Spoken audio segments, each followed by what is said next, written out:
It's not every day I walk into Walmart and think that would make a good painting, but the other day I walked in the fall decor section and there was this cute plastic stack of pumpkins that inspired this painting today. So first, take an 11 by 14 canvas board and pick a color for your background. I'm using my mop brush and I decided to do purple and tan. Purple is one of my favorite fall colors. Notice how I mixed more tan to make it brighter in the center of my canvas, and then I brushed in some darker purple on the outside edges. That way it creates a frame around the pumpkins. Now dry your background. I cleaned off my mop brush, and then I took some tan with just a tiny hint of the purple and did back and forth strokes at the bottom of my canvas to give the pumpkin something to sit on. I don't want it to stand out too much, but I'm going to make it a little brighter in the center of the table right here, and then dry it really good. Now think of the different colors pumpkins you could stack. I'm going to take a size 6 round brush. Let's start with a deep red and a little bit of brown. Now to do the first stack, I'm going to do a U shape and slightly off center. This is going to be the front section of my pumpkin. And turn it into a teardrop that has a rounded edge at the top, but see how it's slightly pointed. And then fill it in just with that solid color. To build on the pumpkin, I'm going to give it something that kind of looks like a mustache. I'm going to do a curved line coming out from either side, but notice how the curve is a little bit higher up than the bottom curve. Both of those are level, a little bit higher than that first one. And then I'm going to curve it up. This one's going to be a backward C that curves up at the top. And notice how the curve at the top is slightly higher than the curved point on the middle section. Same thing on the other side, it should mirror that. That's going to be a letter C that's connected to that middle section, and then fill that in as well. We have our first couple sections. We're going to level this off, so we're going to do another C on the left-hand side, do 2 curves, one at the bottom, one at the top, and then connect the 2. Notice the bottom curve is slightly higher than the one before it, and the one at the top is slightly higher than the one before that one as well. As we get to the outside edges of the pumpkins, we're going to keep adding these sections, but notice how they're getting a little bit thinner. So the middle section should be the widest one, and then out towards the edges, they're going to get smaller and smaller, almost like a crescent moon. On the other side, you can balance out the pumpkin with as many curves as you want. I'm going to do some backward C's on this side, sticking with that pattern. There we go.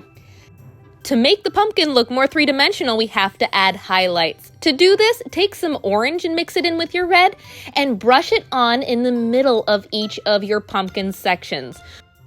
Make sure you're keeping along with the curve of the pumpkin when you're doing your brush strokes, and keep a little gap in between each of the sections. If you leave a little bit of that darker red and brown in there, it'll make it look like it's shaded. In fact, don't brush it all the way up to the top or the bottom either, because that leaves natural shading as well.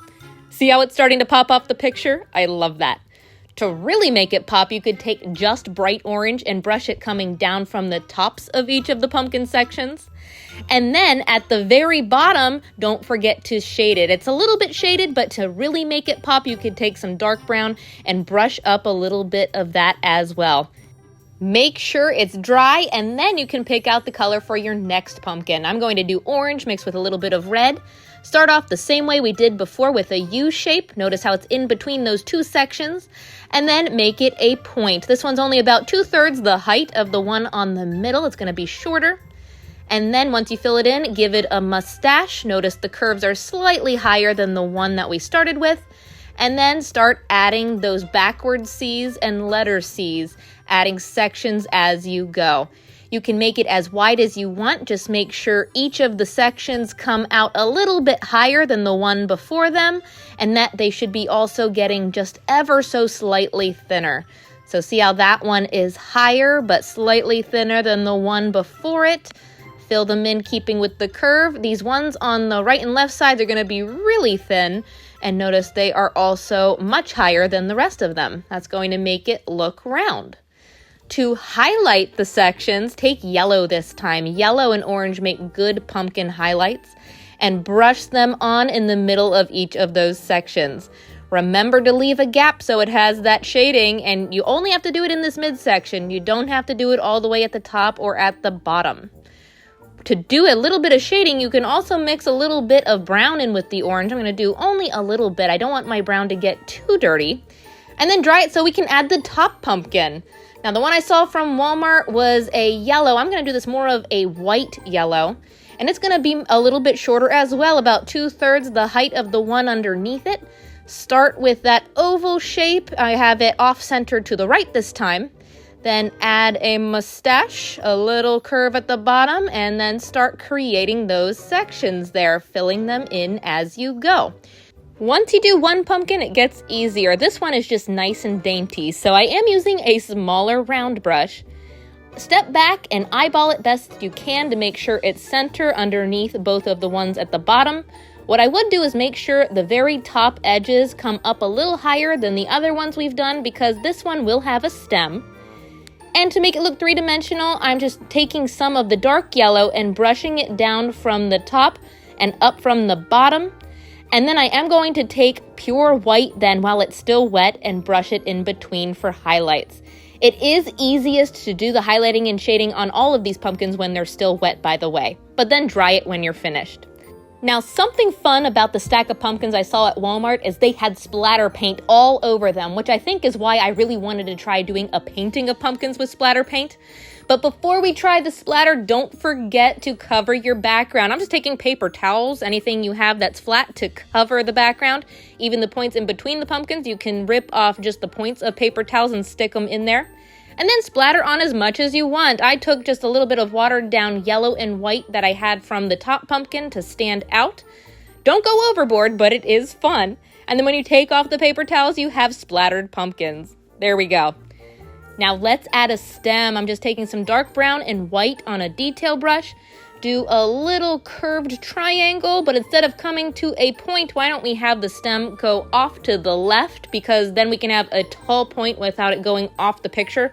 You can outline the top edges of the curves of the pumpkin, even add some acrylic hues. Have fun with it and design it however you want.